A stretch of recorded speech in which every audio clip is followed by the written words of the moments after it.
literally Nothing's in gonna the come middle of the flying living out room. or. Yeah. They just take them and they pop Starting the Yeah. Oh, Sorry. okay.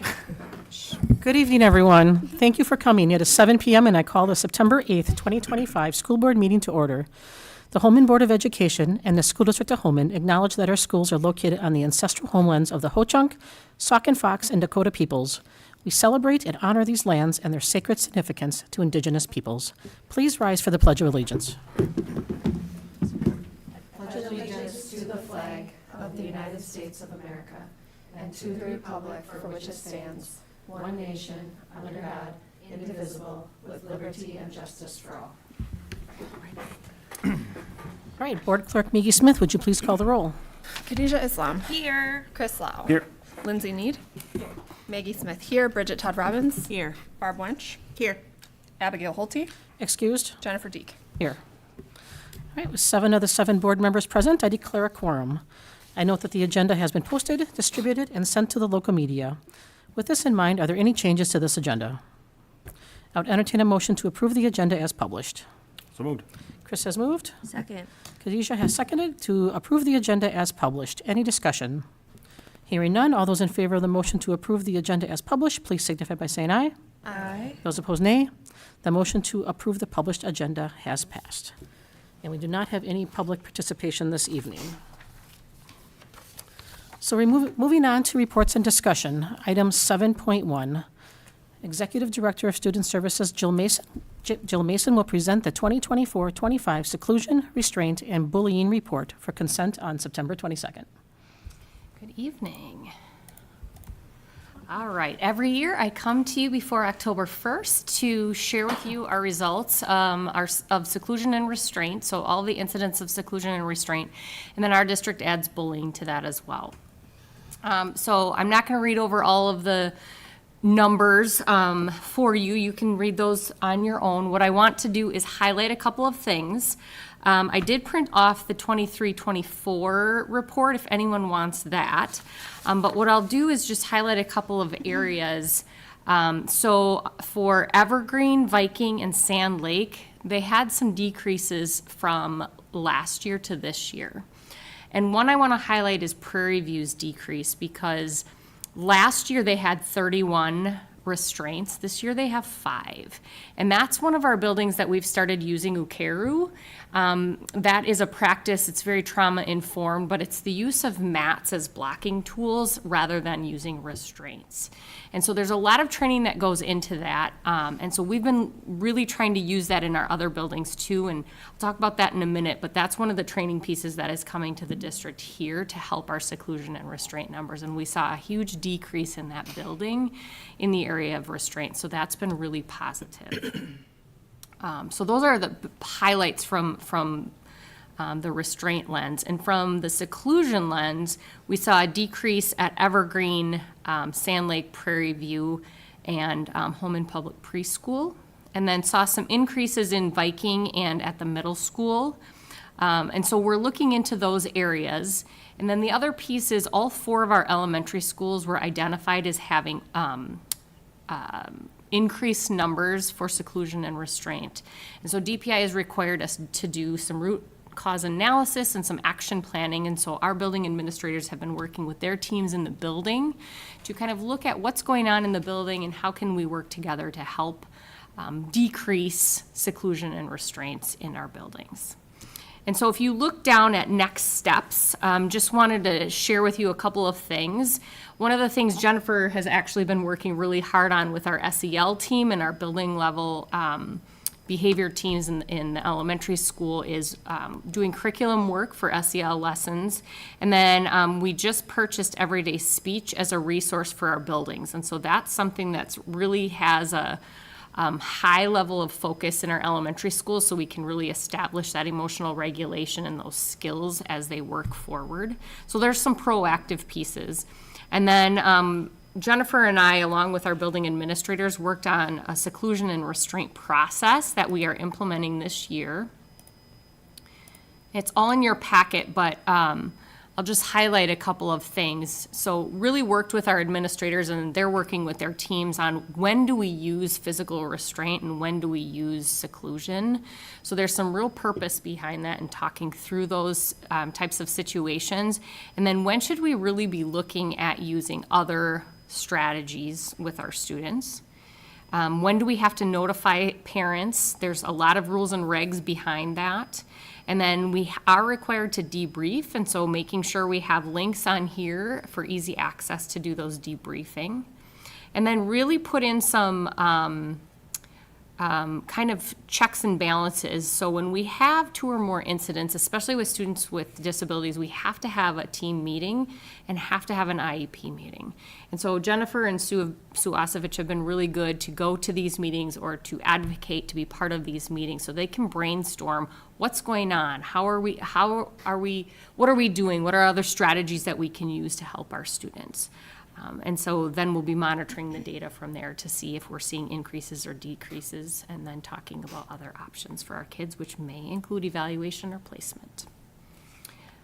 So there's more pieces to this too, which again, I won't go over in detail, but we really looked at the CPI decision-making matrix, and also looked at kind of a UKERU methodology as well to come up with these levels and examples for our staff. And then use the decision-making matrix from the CPI training. So instead of having most of our staff CPI trained, which is that non-violent or that non-physical, it's the physical, but it's the we want to make sure that they're using the appropriate holds and mechanisms. So we have about 5 people in each building trained for that if we absolutely have to use it. And most of our other staff are really getting trained in the UKERU method and really more of the de-escalation techniques. So trying to just kind of change our perspective on how we're addressing some of the behaviors in our buildings. So just wanted to make sure to highlight those areas. And then again, annually we train our staff on the seclusion and restraint documentation procedure to make sure we're identifying kind of what is happening, and then also sending parents the written notification. And then incorporating the UKERU training with our CPI training. So again, really working on trauma-informed practices along with appropriate holds or appropriate physical responses. And then really working on our root cause analysis in each building. So what's happening in each building? Do we have patterns? What other types of things can we do to help our students? Sensory options, things like that. Questions? Has this work shown to be effective in keeping our students in our schools versus some of the alternatives that we've had to do in the past that are expensive? Yeah, we don't have a lot of that data yet, just because we just started this. We really piloted the UKERU practice at Prairie View, but we can see decreases there. And I would say, I can't talk specifically because there's small numbers, so it's confidential, but I can say there are some significant changes that we had planned on moving a student out, and the student is not moved out right now. That's great. Are the incidents, like, is that a day, or could that be like multiple incidents one day? So the incident, so like under Evergreen where it says 27 for restraint, that's a year. That's 27 in the year. Right. I just wasn't sure if you have to do it 2 times in a day. Oh, yep, Is that would be 2. Okay. Because it was it's a small number of students. Yes. To see the number of incidents. So I was trying to figure out that math. And then am I misremembering a program like at Evergreen that was also looking at, that was in pilot, looking at Cooley connections maybe and more integrated in the building? Yes, so we still have that there and at Sand Lake, just looking at some different techniques. So we're really using some of the framework that they use at Cooley Connections in our buildings, especially the brain and body work and different types of techniques to help identify kids who might be struggling right off the bat. We call it decoding, just kind of looking at, Kadisha knows this, just looking at kind of where they're at in the world right now, and then figuring out what they need. And that might mean we have to kind of work with them a little bit on getting their minds shifted a little bit to be a learner. Sure. Yeah, about how many people in each building do you have trained in seclusion and restraint? So in CPI, we have at least 5. Right now, we probably have more just because we're transitioning. So most buildings have more. Even our drivers used to be trained. Right now with Ukiru, I think, gosh, what did we have? 20 of us? I think we had 20 of us in training this fall, and then I think there was probably 15 more that had another half-day training. So we probably have about 35 in the district. Middle school and high school aren't trained yet. That's something we'll be moving to next. They just have less incidents, so we wanted to make sure we trained elementary first. So, And then I guess I'm curious with our new buildings, like I see in the 2 new elementary schools, there's the seclusion rooms and stuff like that. I don't know if they existed there before or not, but did not. they did not. So I'm guessing this is going to help with some of these numbers and stuff in the future as well. Yeah, and actually on Friday, the school psych and I at one of the buildings created a break room, just because it was needed on the bottom floor. And so just really recreated some of those spaces to include puzzles and different things to help, again, reorganize our kiddos before they go back into their classroom when they need that break. Then we also have some different sensory areas. So if the students are pretty dysregulated, we want them to regulate before they can go back in the class or even go to a different break area. So just kind of figuring out some spaces to help students, again, hopefully so we don't have to consider those seclusion and restraints. Give them some different tools to help regulate. But I think we're really finding our kiddos are struggling with emotional regulation, which is why Jennifer and her team are working really hard on teaching the proactive skills for emotional regulation. How about when it comes to bullying? Have you seen any, has there been a decrease, increase? Same? So we have, let's see, I mean, last year we only had 1 at Evergreen, 1 at Viking, so it's a decrease because it's 0. Tree. We have 1 at Prairie View, 0 at middle school. High school went up a little bit. Some of that might be because we're actually doing more investigation and really digging into, is this a bullying incident or not? And we're really trying to identify if it is, we are labeling it that. And so again, Jennifer and her teams have been working hard on the coding of all of those things and determining where we're gonna go with some of those pieces. And the hate and bias team, I would say, having some different tools at the high school level has been really helpful. So we may have more there. It doesn't mean necessarily there's a big increase. It means we're able to identify those things and then help work through them in a better way. Yeah, I see you have the asterisk where it talks about you, like they met the specific definition of bullying, because I know there's always confusion around that. I was just curious, there's some really significant county initiatives around reducing screen time and teaching skills to high school students. I mean, really at all levels, but I was just curious, you know, how many of those incidents are like rooted in not being able to handle some of the social media and phone issues. I don't know. I would say yes, that's an issue. I think more of it is education and understanding more about racial equity, gender equity, those types of things. I think, wouldn't you say? I think we're seeing more and more issues with not understanding. It's bullying, but it's really comes from a lens of really not understanding an individual and working through that. All right.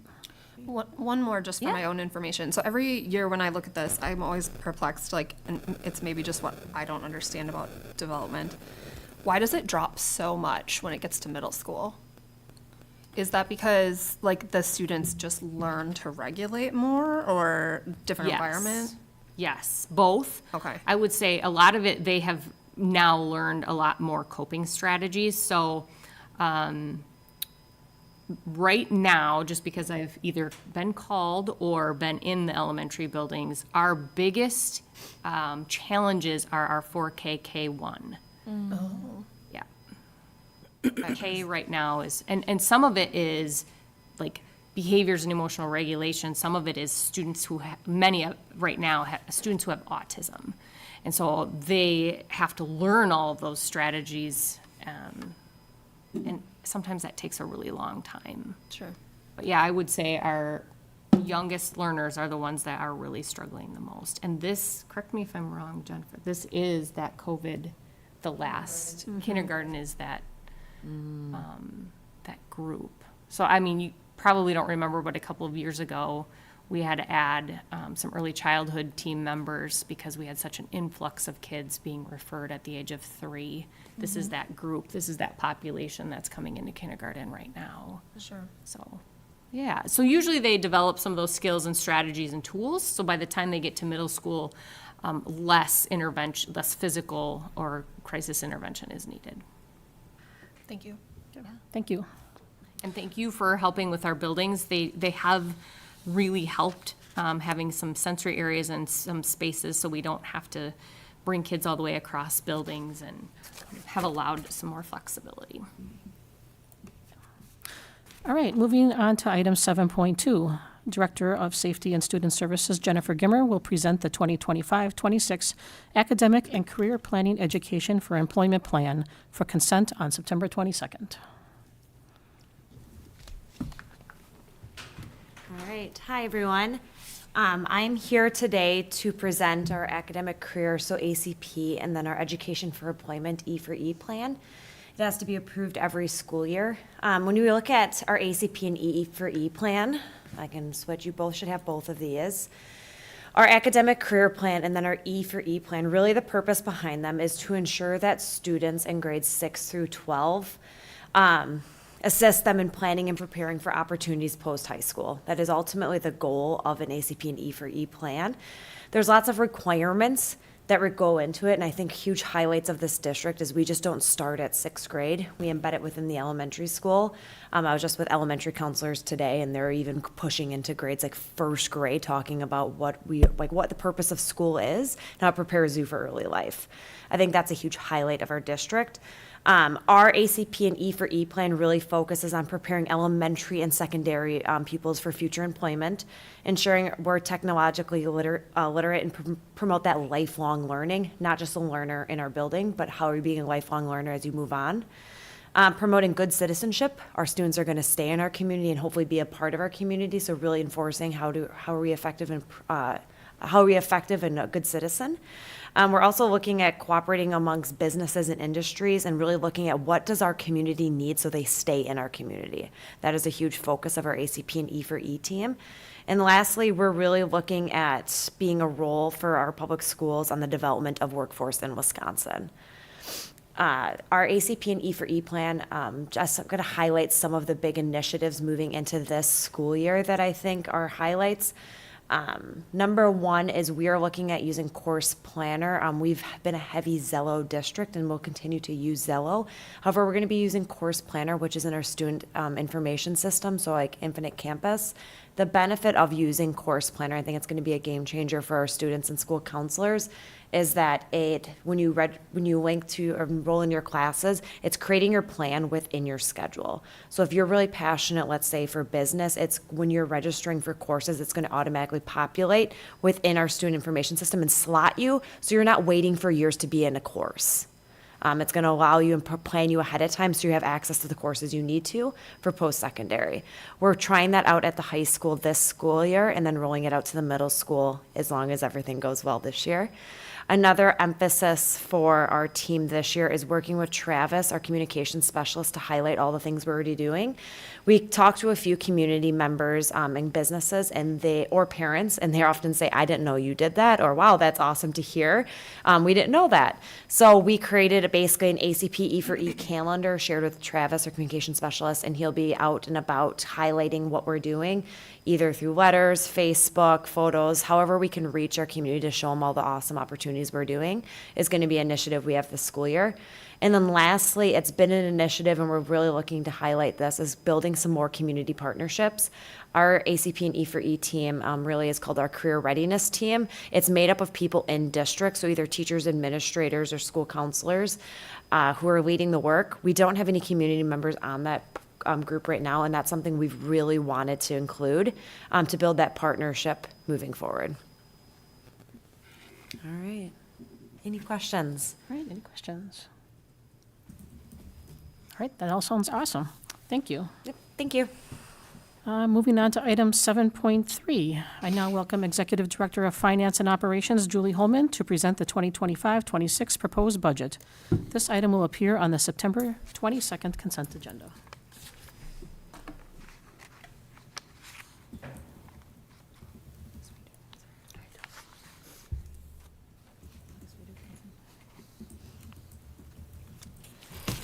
Good evening, everyone. Tonight I'll be presenting the 25-26 proposed budget summary. As you are aware, the original budget will come to you in October and to the community through the budget hearing process. So this is kind of the second of budget proposal. We did a preliminary one in June.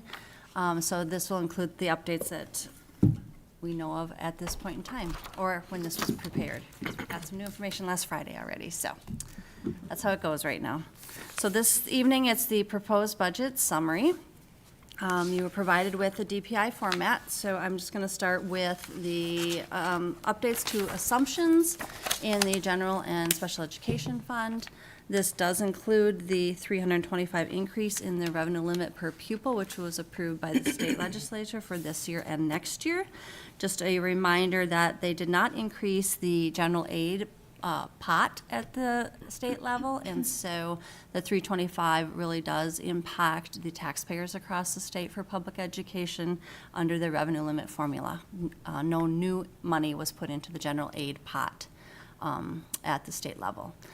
The 742 per pupil categorical aid does stay in the revenue. This was an assumption in the preliminary budget, and this is the same dollar amount that it has been for the last 5 years. The federal awards, this is what I was talking about just Friday. We got information, this was already posted on Friday, so I'll be updating to tweak those numbers a little bit, but the federal awards are included. The last budget included them as a kind of status quo till we had heard more, and now they have actually been posted on DPI's Wise Grant portal for us to access and budget for. And so I don't know that there'll be any changes in the budget for federal award revenue other than potentially some carryover to be added from prior year. You are aware that you approved a zero-based base wage increase for 25-26. WRS and Social Security and Medicare are always a percentage of wages. WRS is currently 6.95%, going up to just over 7% at the beginning of the calendar year, January of 26. And Social Security and Medicare remains at 7.65%. Health insurance premiums increased for the plan that started on July 1st, went up 5.18%, and dental decreased by 3.82%. So we'll start with the fund balance estimates. Again, this is for fund balance estimate June 30th of 2026. The second column of numbers is the unaudited 2025 actuals. It's unaudited until the financial statements are complete and submitted. I don't expect a lot of change there at this time. The ending fund balance for 24-25 becomes the new starting fund balance. For 25-26, as of July 1, estimated at just over $15 million. It is a measure as of June 30th. As you know, it does include a lot of cash and cash equivalents, assets and liabilities within that number. And so the estimated fund balance at the end of this year that we started in July is just over $13 million, 13.3. And we'll talk about why that is less than the June estimate in just a little bit as I go through these numbers. The total fund balance as a percentage of expenditures is estimated at 22.9%. The unassigned and assigned combination estimated at 20.5% of expenditures for 25-26. We'll begin with the revenue sources and the local sources. Line 11 is the taxes. This includes both the property tax levy in the general fund and mobile home taxes. The estimated property tax levy is $12,084,000. This is a decrease from prior year, and this is an estimate. Just as a reminder, we don't know all these numbers, the finalized numbers, until after the September 3rd Friday enrollment count, after the October 1st equalized property valuation by the Department of Revenue, and the October 15th certification of state aid. So this is an estimate at this time, and it does depend on the state aid certification and the total enrollment. Total local sources estimated at $13,053,000 for 25-26. Next is the other school district revenue. This includes our open enrollment in revenue from other districts. This has not yet been revised. It'll be revised in the original budget based on that third Friday enrollment and that reconciliation of the open enrollment in and out of our residents and non-resident students. Just to update you on the dollar amount that was approved by the state in the budget for open enrollment, the regular education transfer is estimated at $10,102,000, and that is an increase from, $10,102. That is an increase from $89.62 last year, which is a really significant increase in the open enrollment transfer. I'm not sure we've seen that increase in the public transfer. It's 12.72% year on year. And because Holmen does have a net loss in enrollment, open enrollment, as you're aware, we continue to do that for at least a decade, we will see a significant increase in that expenditure because of that 12.72% increase in an open enrollment transfer this year. So that is a little bit concerning. It's quite a bit increase over prior year. And then for students with disabilities, the increase is 7.73%. From $13,814 to $14,882. That is a bit less impactful on the revenue side because we don't open enroll a lot of students with disabilities. Jill presents every January our open enrollment slots, and we don't have as many come in to our district at that rate as we do regular education. So the subtotal here is $2.1 million for the open enrollment into Holmen, and that'll be adjusted with the more accurate numbers after the third Friday count. The state sources of revenue on line 33 is our general state aid. Again, this is an estimate at this time. It is slightly more than the July 1 aid estimate that DPI published. I do want to remind you, they're required to publish an estimate. I don't know that they had all the information that from the legislative sessions on July 1 in order to prepare that. And usually it is not very accurate. Last year it was off by over $700,000. So there's a big swing in what is produced on July 1, and once all the districts are audited and all the enrollment comes through, it can change, but in this case, it is slightly bigger, and that is based on more shared cost. We had more expenses last year, like $3 million more than the prior year in general fund. So when I pull that through the calculator for equalized aid, it actually produces a slightly larger number in state aid than the July 1 aid estimate. We'll see how that comes through when they certify in October. So the total estimated state sources for 25-26 are $40,843,000. Next is the federal sources. I kind of talked about this already. We're looking at a total of about $430,000 in the general fund. The total change year on year for the awards, the federal awards, regular and special education, was a decrease of $129,889. 101 of that was the Title I that we already told you about, that we were going to see about a 50% decrease year on year, and that was based on our local Sept data. And so most of that decrease year on year is actually just the Title I piece. So again, combination of both general fund, federal, and special education federal. So we're talking about our Title I, II, III, IV, Carl Perkins, and IDEA special education and special education preschool funds from the federal government. The total decrease year on year is just under $130,000, most of it being the Title I. Next up is just other revenue sources. estimated at $148,000. This is a lot of miscellaneous things like E-rate for federal connectivity funding. I don't know if that's changing. I guess I haven't heard, or I'm not sure Kathleen has really heard about eligibility there, because we were concerned, since that's also federal money, that there might be some changes there. So it is an estimate.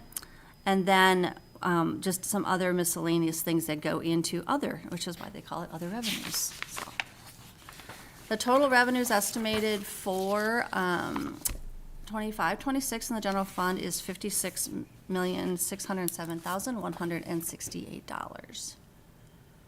Next, I'm going to talk through the general fund expenditure budget. It's going to take me a minute to explain this. So if you recall, when we did a fourth quarter revision, we had a large expenditure requirement for health insurance claims that exceeded premium. So that dollar amount, which turned out to be $1.45 million, had to be distributed over all the codes in the budget that we paid health insurance out of, so instructional, support services, etc. So you see in line 66, 24, 25, a $25.8 million expense. That included any of the instructional health insurance associated to that overage that had to be coded there. So the decrease isn't as much as it appears here. For 25-26, we have a placeholder. The placeholder is in a different function, and I'll show you that when I get there. Because until we know where we're spending it, I don't know where to distribute the overage in the future. So we do have a placeholder. I'll talk about it, but I just want you to know we didn't decrease instructional expenditures from 25.8 to 24.150 unless we don't see any claims overage premiums. So it's a little tricky to explain. It's just that that number went way up, if you remember, at the end of the year to account for the health overages, okay? So we do have some reduction in instruction. At the end of the general fund budget, I'm going to share some reductions that were put in place for 25-26 in summary format and some additions for your information, but just know that there are some educator FTE reductions accounted for here. And so our estimated instructional budget for 25-26 is currently $24,150,000.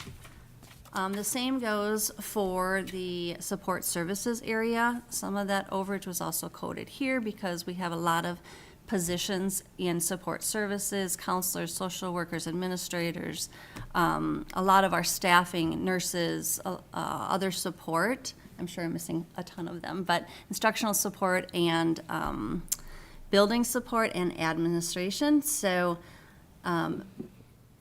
it's not that we're decreasing by $600,000 year on year. It's that a lot of that overage in health insurance was coded here as well. And it's directly associated to those deductions and benefits for insurance. So the total for support services is estimated at $20 million for 25-26 at this time.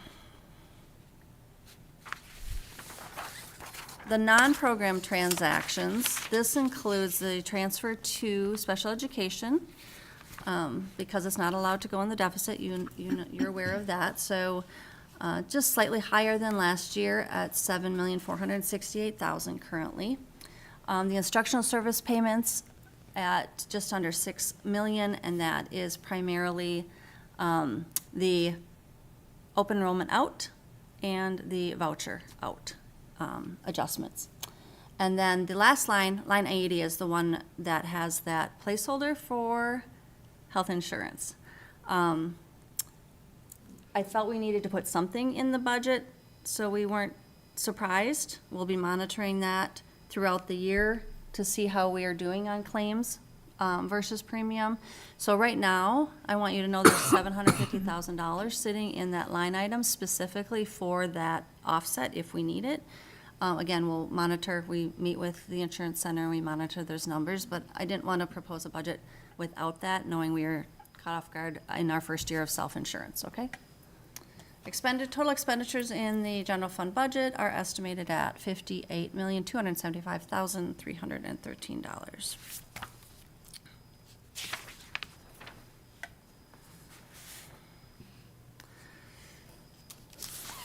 This is a summary of the fund balance, the revenue, and the expense year on year for 3 years. So you've already seen these slides, but just in the summary format. And so expenditures exceeding revenue, again, we're drawing on fund balance to support the operational fund.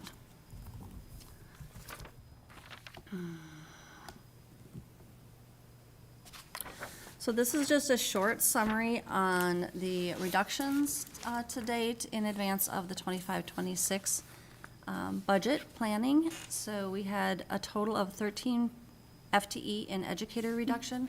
When I say educator, I don't necessarily mean classroom teacher, because as you know, they all fall under all of the licensed professionals that are serving the students are falling under educator. So it could be instructional coach, could be a nurse, could be elementary classrooms. So we have different positions that make up this 13.0 FTE educator reduction.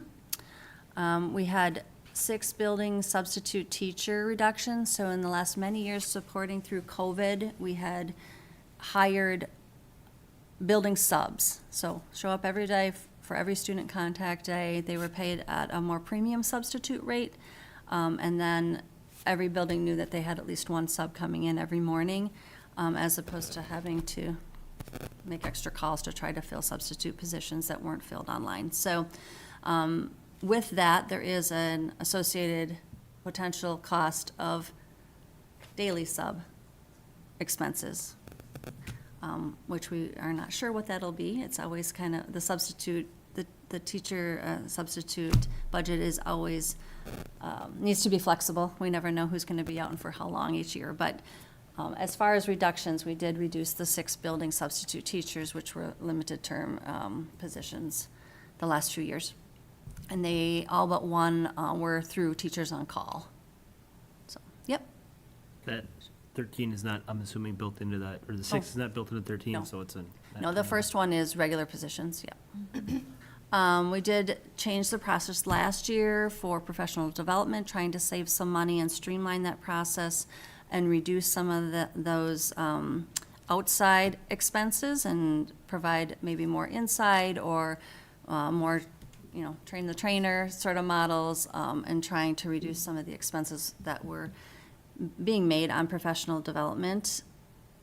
It's still very much a priority, but we thought a central process would help us really know and prioritize according to dashboard goals and curriculum goals, instructional goals, and try to hone in on the priorities and the expense in professional development. There was some reduction in extended contract days, and that included sort of a zero-based allocation. So instead of maybe historically giving someone 10 days, it would be like up to so many days.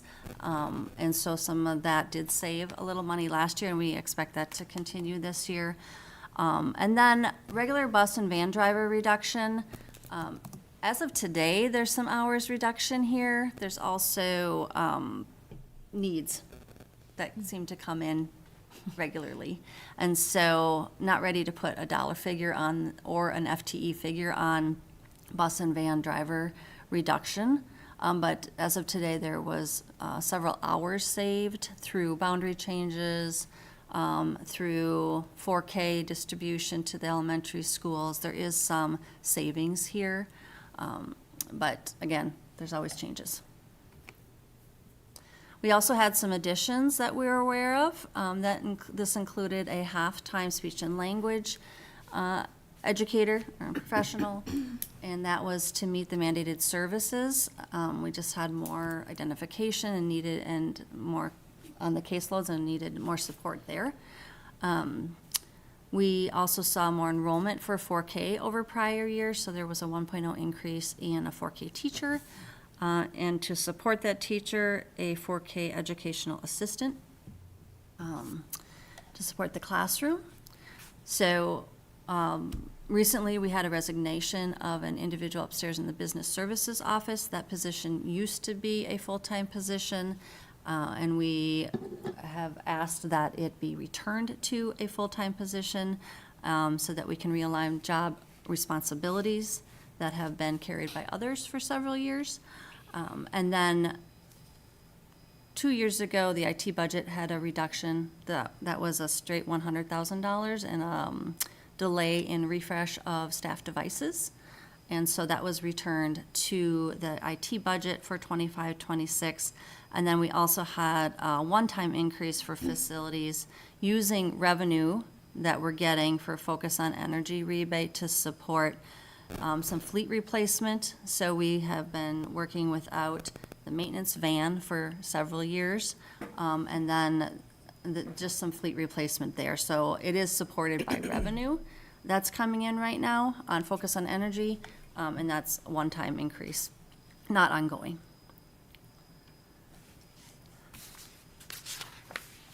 Next up is the Special Projects Fund. When you saw this last in June, the Fund 21 gift accounts had not yet been reconciled.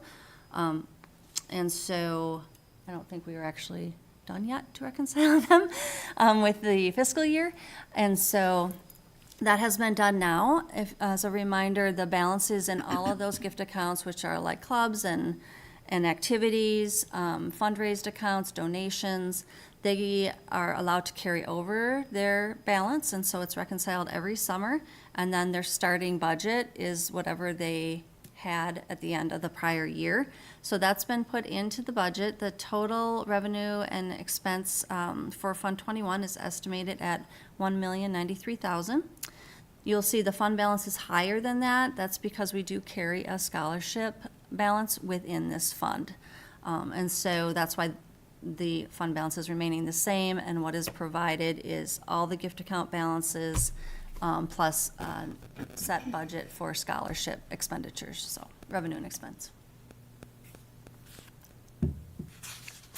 Next is the special education budget, Fund 27. There's a slight decrease over 24-25 of $122,000. We did have a decrease in staff and special education, one of those 13 FTE. Estimated revenue and expense budgets is $11,273,994. The interfund transfer is estimated as $7.48 million, slightly more than last year from the general fund. This can change. You know, there's been a lot of work done, as Jill explained, to keep students in the district and provide services here and train staff to provide services here.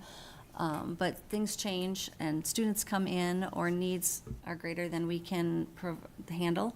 And so sometimes those tuition bills can cause this budget to really fluctuate throughout the year. So just be aware of that. Next is the debt service fund, Fund 39. The revenue is really big, and the purpose of that, $11,129,000, is currently to hold the mill rate at $6.94. So if you recall, that's what the mill rate has been the last 2 years. And that is what the target we're trying to keep for stability and flexibility. And so because we are capped in how much we can levy for the general fund under the revenue limit formula, right now the balance is here in the debt service fund in order to maintain the mill rate of $6.94. We would use that for prepayment of debt, refinancing of debt, reduction in new debt, or offsetting operational referendum levy dollars if that's an opportunity for us in the future. So it is high. It would remain in either debt Fund 39 fund balance for future flexibility to pay. It has to be used to pay debt, but it could be used to refinance or prepay debt. So it would reduce future interest on the current debt that we have if we were to prepay. So that is why that is being proposed in the revenue side of the debt service fund. And then the principal and interest due on the bonds and notes in 25-26 expenditure is $7,662,000. The last line always includes the indebtedness at the end of the year, so next June 30th, 2026, the indebtedness in bonds and notes is $74,375,000. And this is the chart you're familiar with that just shares where we're at and the timeline for paying off the principal for those loans. The green being the 2019 bonds for the high school addition and remodel. That schedule was just 11 years. It was really short. The notes are in purple, and that was also short. That was 15 million of our current 74.75 million borrowing. And then we had the 2023 series in blue, and then the 2025 series bonds that we just bonded for in February. Okay.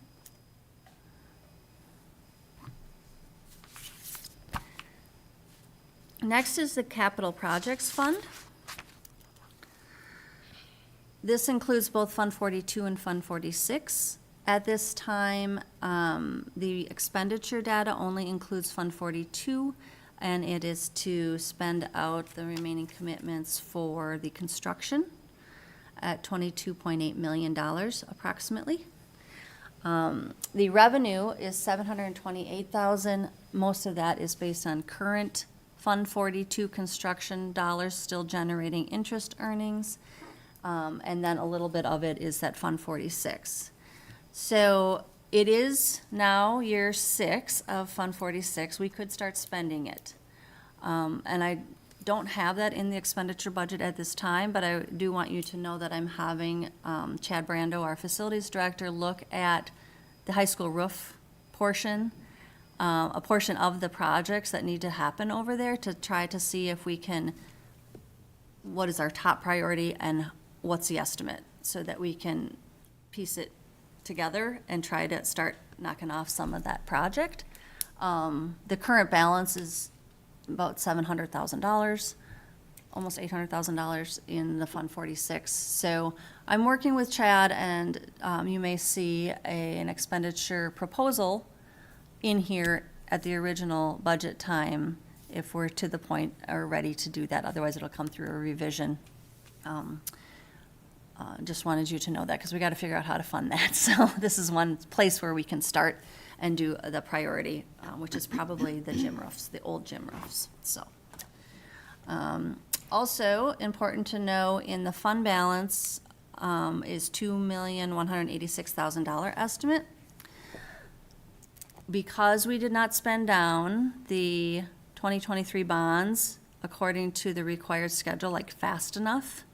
You remember me talking about IRS arbitrage compliance? If we don't spend down a certain percentage fast enough when we take in bond proceeds, we have to refund, or it's called an IRS rebate.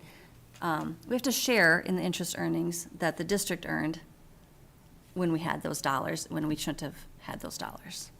And so that dollar amount, which you will also see in the financial statements, has been set aside. It's $650,000, which means we made a lot of interest, and we had to share it with the IRS. There is a separate account. It's been deposited into that account. You'll see it on the financial statements, but please know it is a Fund 42 fund balance currently. Any questions on that before I move on? So we pay taxes on a bond? We pay a rebate on earning more interest than we're allowed to on tax-free bonds. Okay. Yep. It's a big rebate. You have to have a pretty aggressive construction schedule when you take the proceeds. And if you don't meet the schedule and you're earning too much interest because your money's sitting in the bank, Nope. then they get some of it. You don't get to keep it all. Got it. Yep. So that is sitting in a separate account. We're not going to pay the IRS before it's due. Don't spend it. It is in Fund 42. Is the amount of interest we're allowed to earn based on a percent, or is it a dollar amount, or? It is based on what we earned. So it's a percent of that then? Yes, Or- okay. yes, yeah.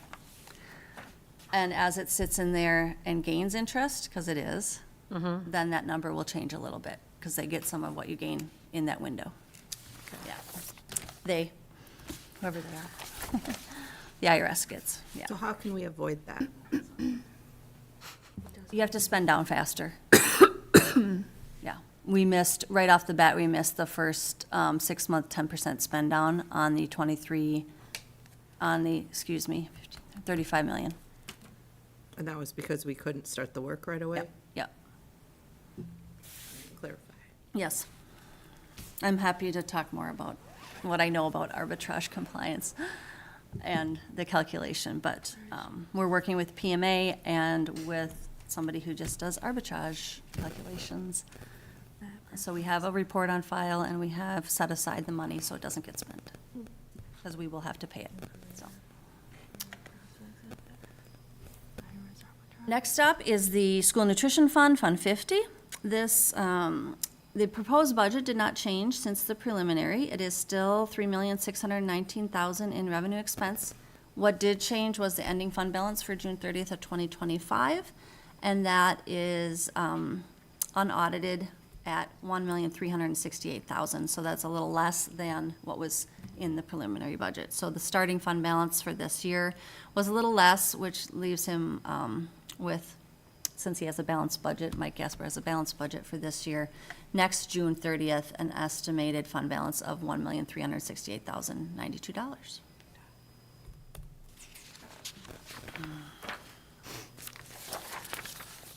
And lastly, we have the Community Service Fund. This is Fund 80. As a reminder, the revenue is entirely property tax levy. We're not proposing that it changes. We currently have 2 programs that really are contracted for about $100,000 each. One of them didn't quite make it there this past year, so you'll see the ending fund, unaudited fund balance is $239,000. We actually increased a little fund balance this year in that account. And so with a balanced budget estimated for next year, the fund balance would remain at $239,584. This is for the Sales to Success program and the Youth and Family Services program at the BGC. And like I said, they just underspent that new program a little bit last year. Takes a little bit to get it off the ground, I think. In our district, it was new to Holmen, or new to our area BGC. We do like to carry some fund balance in here. Levy, since it is 100% levy funded, and we don't get our levy proceeds till January, February, and August. Yet the budget started the prior July, and there's expenses that we need to pay. It is helpful to have that for cash flow purposes. So, any questions on the Community Service Fund?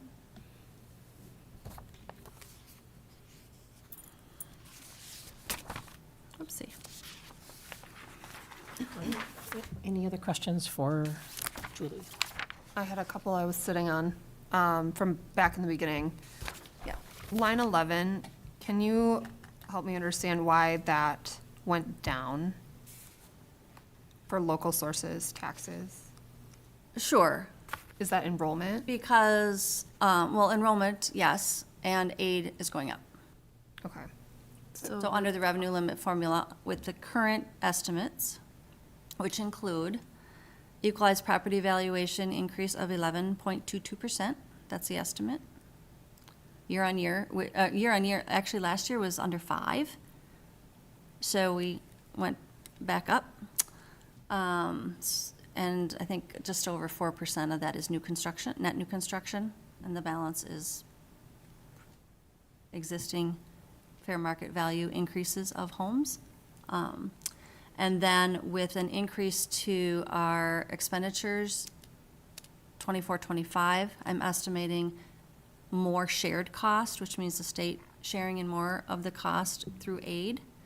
And so the balance between the aid and the levy under the revenue limit formula Sure. is a reduction in the general fund levy portion. So it's a little tricky because I think that a lot of districts are going to be seeing increases because of that $325 per pupil. We have a declining enrollment, and we have more aid based on shared cost, and we have probably significantly more increase in our equalized property valuation. So we're trying to balance all these pieces and keep the mill rate at $6.94. But my opinion on that tax piece for Holmen is that it's probably going to go down in the general fund. And that 12,254,000 includes the mobile home taxes, so the actual levy is even less than that. Yeah. Thank you. I think the answer to this one is yes, but the 13 reduced FTE, that was through attrition? Yes. Okay, So retiree or resignation. gotcha. And then my last one is, I guess if you were just gonna name, like, health insurance, special education, and then open enrollments, vouchers, is there, like, are there other things that you feel like are our top budget challenges? Just overarching?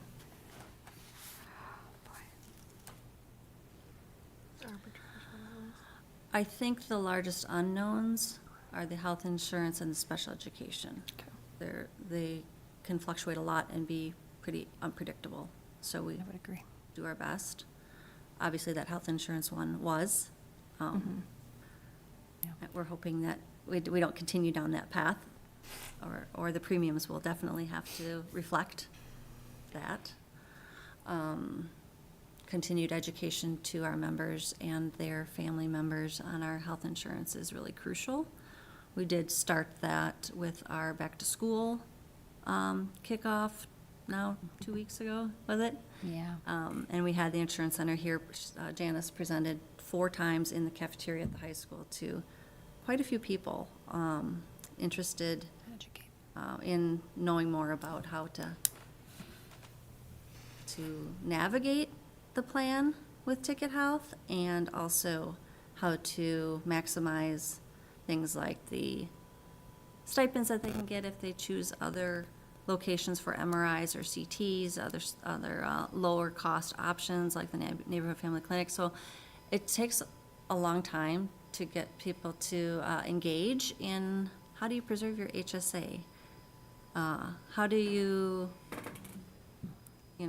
reduce your deductible expenditures or your max out of pocket, and how do you impact the entire group plan once you have met those benchmarks within your own membership. So it's just slow, and hopefully we continue to educate and send out, like Amy, our benefit specialist, sends out a monthly benefit buzz, just snippets of, hey, did you know this, and you can do this, and did you know about this new service or whatever. And I think it's helping. I think it's a lot more educational than we were under UMR and are fully insured, and there's a lot more options. So hopefully that does impact change there. We just, like we shared with you, we just had a lot of strange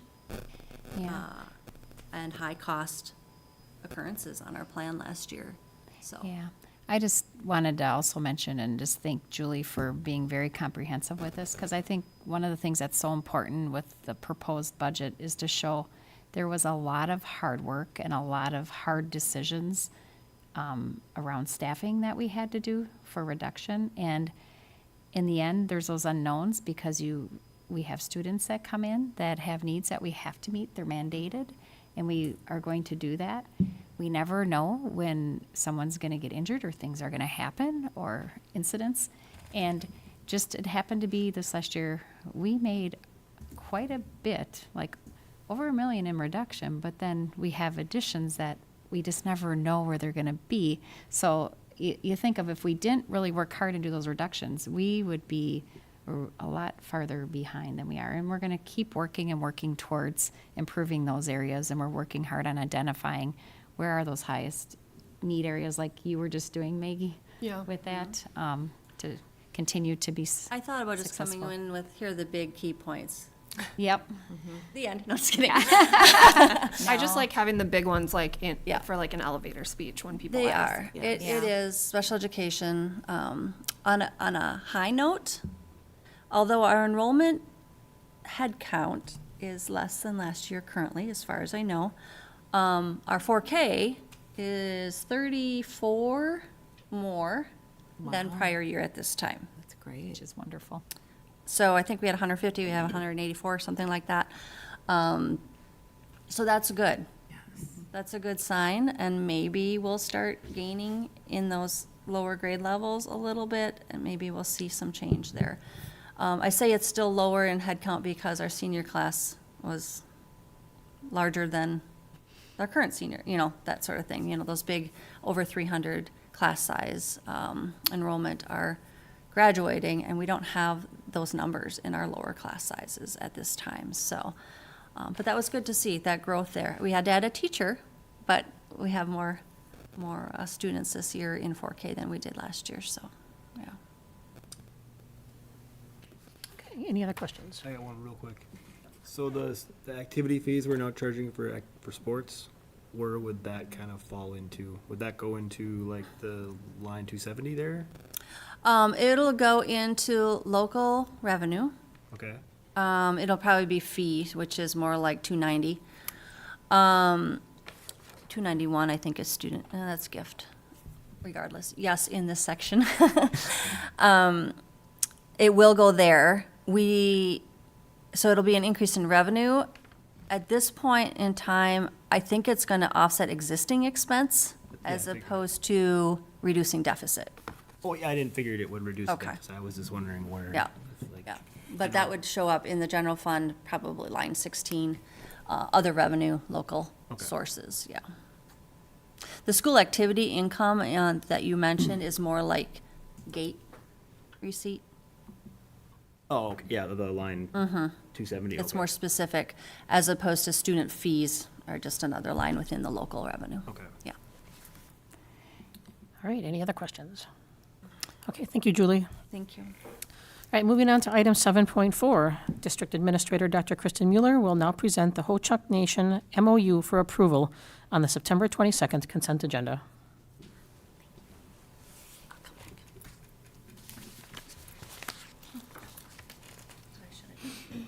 That's okay. I don't know if I really need it up.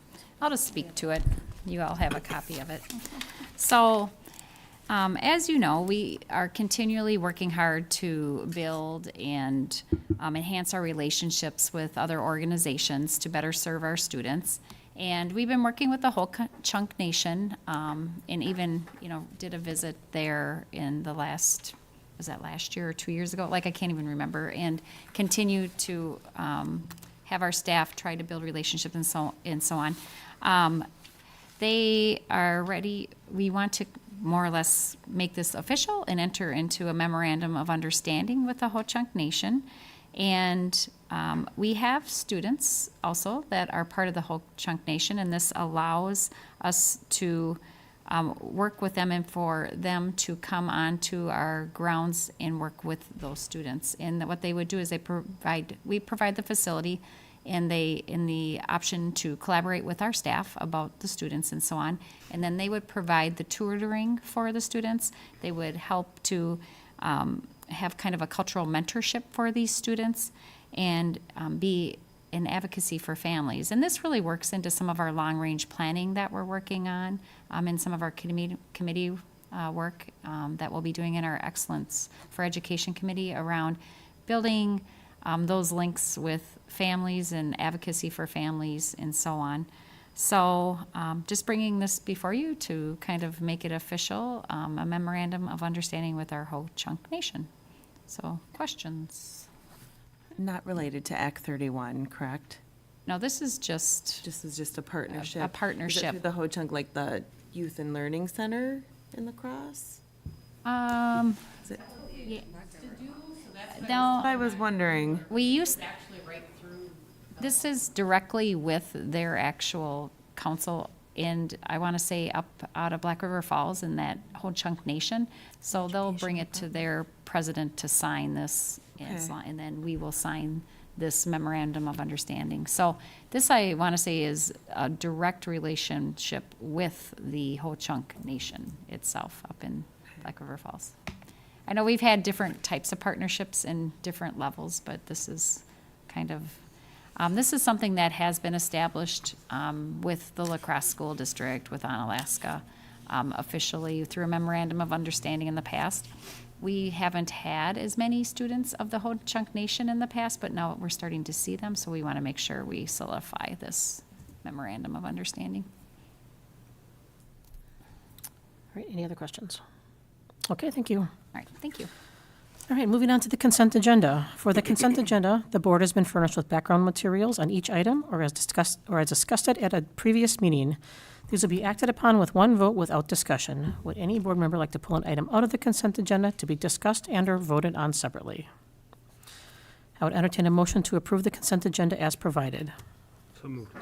Motion by Chris, Second. second by Barb. Is there any discussion? Hearing none, all those in favor of approving the consent agenda, please signify by saying aye. Aye. Those opposed, nay. Motion passes. Okay, moving on to our board debrief. I will call upon board members and ask you to present any comments or committee reports you have. And tonight we'll start with Khadijah. I don't have anything to report. I just hope everyone had a good start to their school year. All right, Chris? As always, thank you, Julie, for your diligent work on the budget. Always available to answer the questions we have, and you can tell you do a ton of work on that, so appreciate it. Thank you. All right, Lindsay? Yeah, second. Thanks, Julie. It's a lot of work. I just commend you for doing such an excellent job in the way you present it, too. Thank you. And thanks to everybody that's working really hard on the seclusion and restraints, and I know that's a lot of work, too, and sounds like we're making some progress to seeing those Prairie View results, so thanks for all the hard work on that. Okay, Maggie? I agree. Thanks, Julia. It's always impressive how thoroughly you know it, like in, out, and upside down, to answer all of our questions. And then I was gonna just express gratitude to all the folks who were in the buildings over Labor Day weekend. I know that, like, I had a family tour the week before. We had our board tour, and there was a ton of work still happening.